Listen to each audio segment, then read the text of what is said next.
Terlihat Sun Go bersama beberapa sekte dan antek-anteknya sedang minum bersama merayakan misi mereka yang akan menyerang sekte Sisuan. Secara kebetulan, Yin Feng bersama Bunga menguping pembicaraan yang intinya mereka di sana memang berniat jahat untuk menghancurkan sekte Sisuan dan memfitnah sekte tersebut telah melakukan kejahatan. Dengan begitu, mereka semua bisa mengambil seluruh harta milik sekte Sisuan. Bahkan beberapa ketua sekte di sana memiliki sifat bejat dan ingin menculik murid wanita yang ada di sekte Sisuai untuk mereka pakai.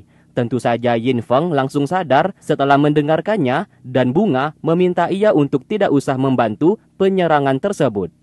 Sayangnya keberadaan mereka berdua ketahuan. Sun Go segera menghampirinya. Di sanalah Yin Feng berterus terang kalau ia sudah tahu sifat jahat mereka dan tidak akan membantu penyerangan ke sekte Sisuan. Setelah ia pergi, Sun Go tidak bisa berbuat apa-apa. Namun ia tidak peduli, tanpa bantuan dari Yin Feng si Dewa Buangan tidak akan membuatnya rugi. Sebab saat ini ia telah memiliki sebuah kekuatan yang diberikan oleh majikannya.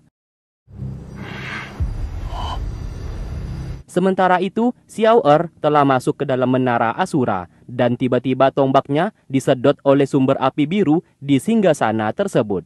Karena penasaran ia pun mendekatinya. Lalu muncullah sosok Raja Iblis yang asli.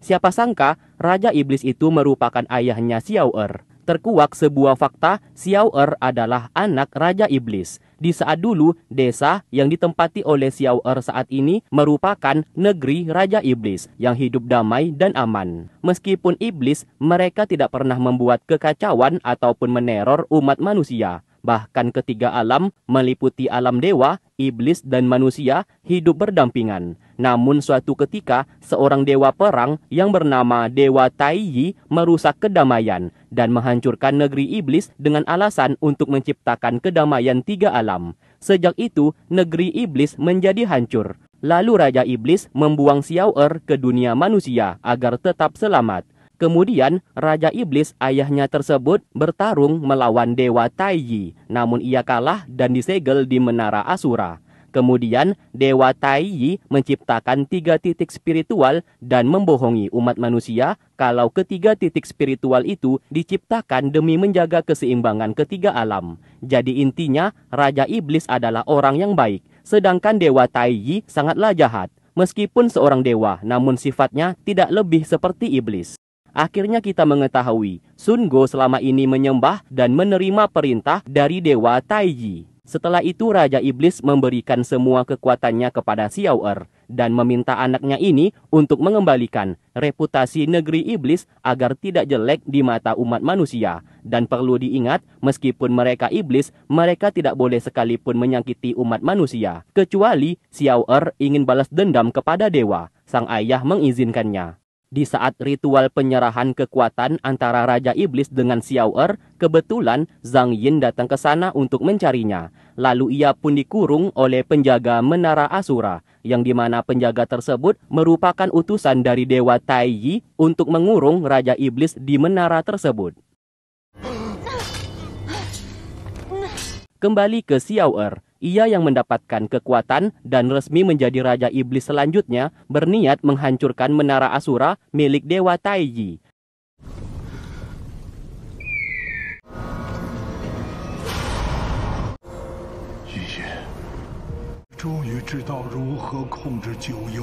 Namun penjaga menara tersebut mengancam apabila ia menghancurkan menara Asura milik Dewa Taiyi, maka Zhang Yin akan dibunuh karena Zhang Yin telah ia sandra. Mau tidak mau, kesepakatan pun tercipta. Demi keselamatan Zhang Yin, Xiao Er tidak menghancurkan menara Asura tersebut.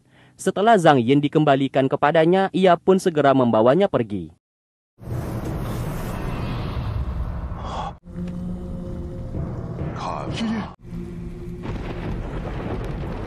Keesokan harinya, Raja Siluman Gunung Ming sudah membawa ribuan pasukan silumannya untuk menyerang sekte Sisuan dalam membantu Sun Go. Sedangkan di wilayah lautan Wujin, pria bertopeng, pamannya King Yi, memerintahkan mereka semua untuk segera pergi melindungi sekte Sichuan dari serangan musuh. Mendengarkan itu, King Yi, Komandan Ling, menerima tugas tersebut.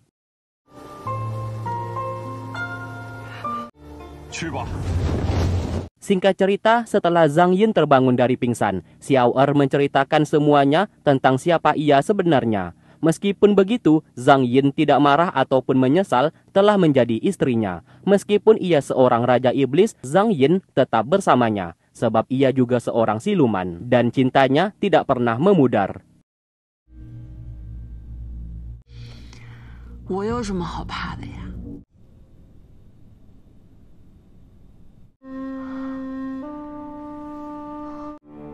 我为什么要回他？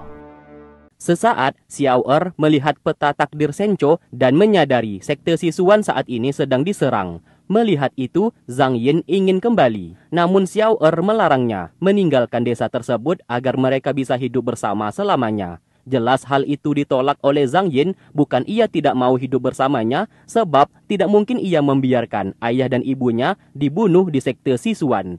Ia pun memaksa untuk pergi, namun dihentikan oleh Xiao Er, bahkan menahannya, sehingga membuat Zhang Yin menangis dan terus memohon.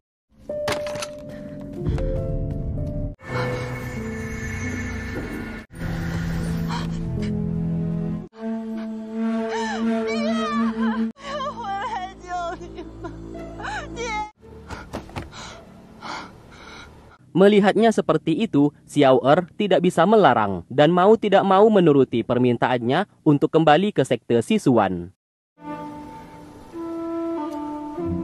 Setelah itu, mereka berdua pun keluar dari lubang tersebut. Sesaat, Zhang Yin kembali lupa ingatan dan marah kepada Xiao Er karena memeluknya. Ternyata inilah alasan Xiao Er tidak ingin ia kembali, sebab apabila keluar dari desa tersebut, maka ingatan Zhang Yin tentang dirinya juga akan hilang. Di sana juga ada Jitian yang sejak awal sudah menunggu kedatangan mereka. Ia sangat senang melihat mereka berdua masih hidup dan ia pun memberikan hormat kepada Xiao Er yang telah menjadi Raja Iblis sepenuhnya. Ternyata Jitian sudah tahu Xiao Er adalah titisan Raja Iblis. Maka dari itu ia pun selama ini selalu membantunya. Ia lalu memberikan informasi kalau sekte Sichuan dalam bahaya. Apabila tidak cepat bertindak, maka sekte Sichuan akan hancur. Mendengarkan hal itu, Zhang Yin segera pergi, disusul oleh Xiao Er.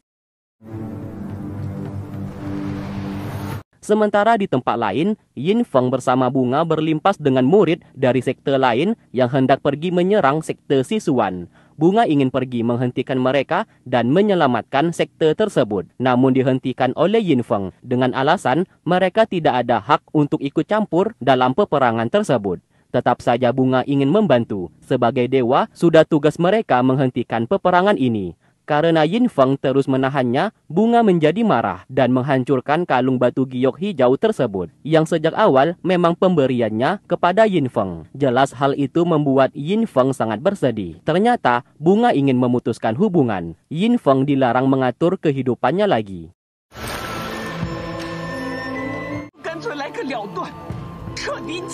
Di tempat lain, Sun Go bersama antek-anteknya masih berusaha menghancurkan pelindung di sekte Sichuan. Sun Go terus berorasi menjelek-jelekan sekte Sichuan dan berkata apabila berhasil dihancurkan, maka mereka semua berhak mengambil semua harta milik sekte Sichuan. Alhasil, semangat semua orang menjadi membara dan berusaha menghancurkan pelindung tersebut.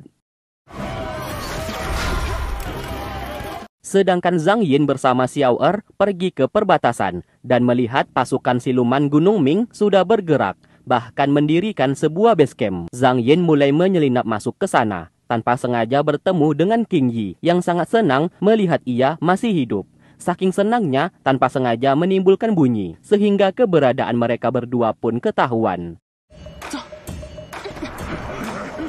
King Yi membawanya pergi untuk menemui Komandan Ling beserta yang lainnya, dan mereka pun ikut senang melihat ia masih hidup.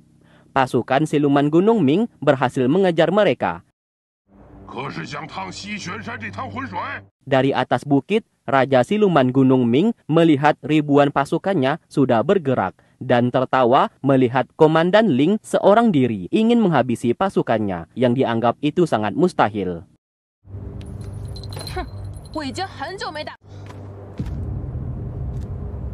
Namun siapa sangka mereka semua dengan mudah dikalahkan oleh Komandan Ling hanya dengan satu kali serangan. Dari sinilah kita mengetahui kemampuan Komandan Ling tidak bisa dianggap remeh.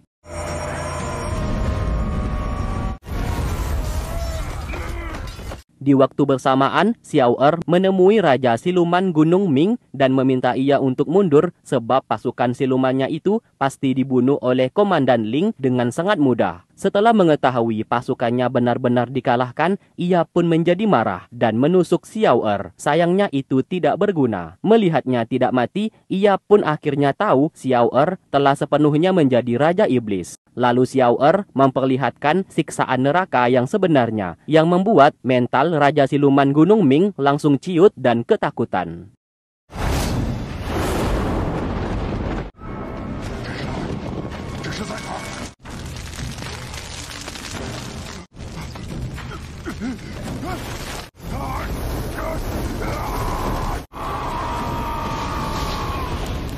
Setelah itu, Xiao Er memperingatinya sekali lagi. Apabila tidak menarik pasukan silumannya, maka ia akan membunuhnya beserta ribuan pasukannya tersebut. Alhasil, Raja Siluman Gunung Ming menuruti perintahnya. Pelindung sekte Sisuan akhirnya berhasil dihancurkan oleh Sun Go bersama antek-anteknya, sehingga peperangan pun terjadi.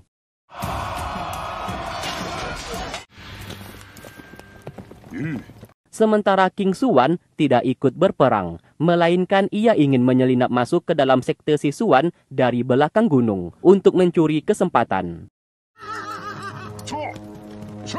Zhang Yin akhirnya berhasil tiba tepat waktu dan melihat sekte Sisuan sedang berperang. Komandan Ling langsung turun ke bawah membantu sekte Sisuan melawan pasukan musuh.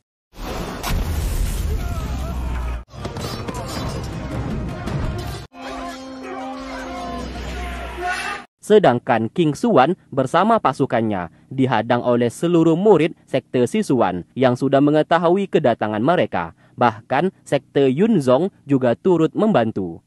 Merasa sudah dikepung, King Suwan memerintahkan pasukannya untuk segera pergi. Sayangnya seluruh murid di sana tidak akan membiarkan mereka lolos begitu saja.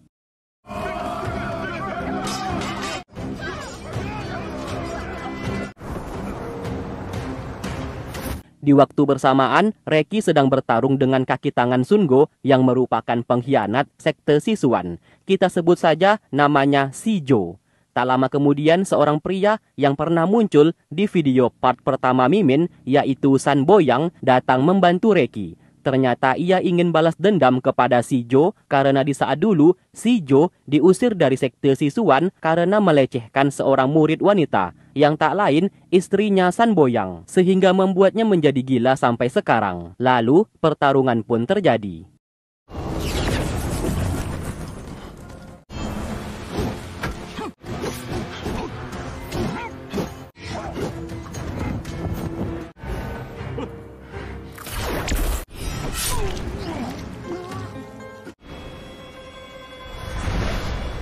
San Boyang memang berhasil membunuhnya, namun ia juga terkena serangan sehingga sekarat.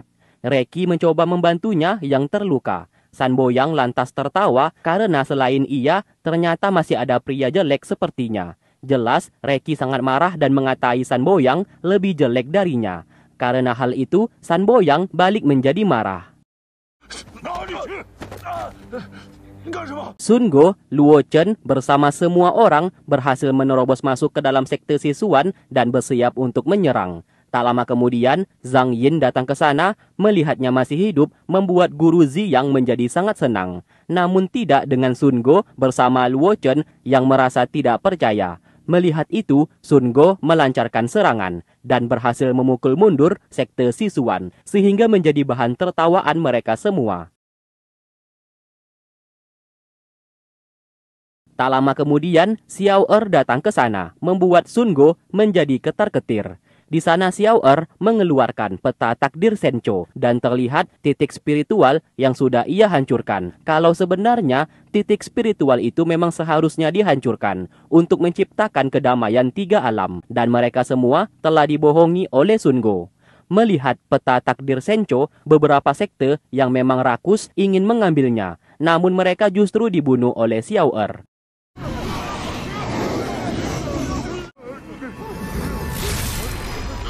Ia meminta semua orang untuk segera pergi. Apabila tidak, maka akan ia bunuh. Namun hanya satu orang yang tidak akan ia biarkan pergi, yaitu Luo Chen. Karena ia sudah membunuh Yun Feng beserta membuat Reqi menjadi cacat. Karena terkena hasutan dari Sun Go, semua orang langsung menyerang. Xiao Er tidak segan-segan menghabisi mereka semua. 还不速速动手！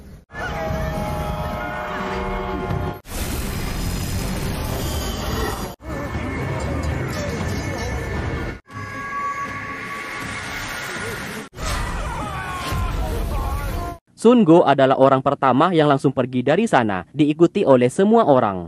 Xiao Er lantas menahan Luo Chen dan tidak akan membiarkannya selamat.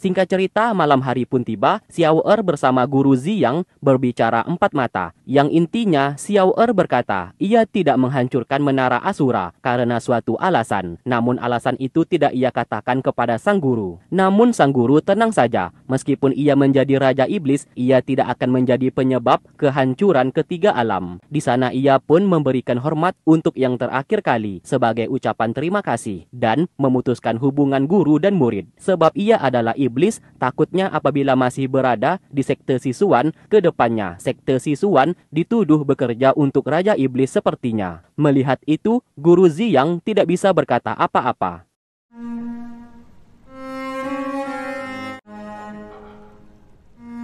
Di tempat lain, Yin Feng mendapatkan informasi dari King Xuan kalau Xiao Er masih hidup dan sepenuhnya berubah menjadi Raja Iblis melindungi sekte Sisuan. Mendengarkan itu, Yin Feng merasa tidak percaya dan segera pergi untuk membuktikannya.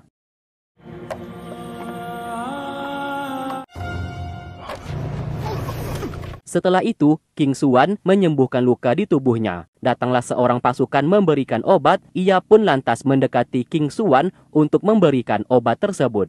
Namun tiba-tiba ia menyerang. Ternyata pasukan itu adalah Zhang Yin yang sedang menyamar untuk membalaskan dendam kepada King Xuan yang sudah membuat ayahnya terluka. Seluruh pasukan mengepung Zhang Yin dan pertarungan tidak dapat terelakkan.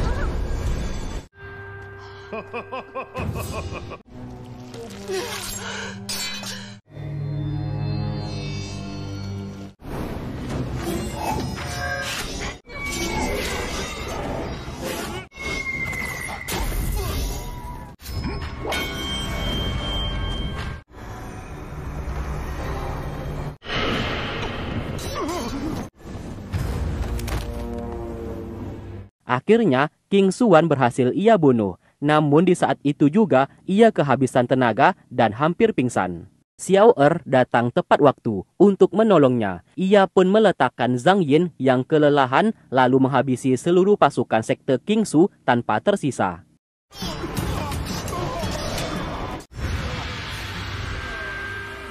Tiba-tiba, Bunga datang ke sana untuk menghentikannya dan disusul oleh Yin Feng. Ia pun ingin membunuh Xiao Er yang telah menjadi Raja Iblis. Namun sayang, serangannya itu tidak berguna dan balik Xiao Er hendak membunuh mereka berdua.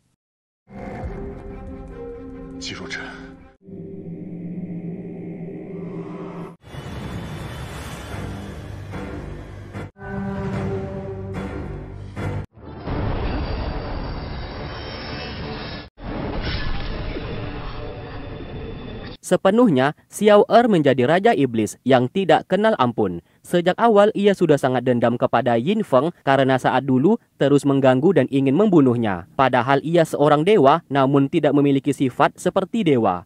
Bunga ketakutan dan terus memohon kepada Xiao Er untuk berhenti. Tiba-tiba Zhang Yin datang menghentikannya. Karena hal itu, Xiao Er kembali sadar. 我知道你不是这样的人，人他曾经斩你一剑，我不准你杀他。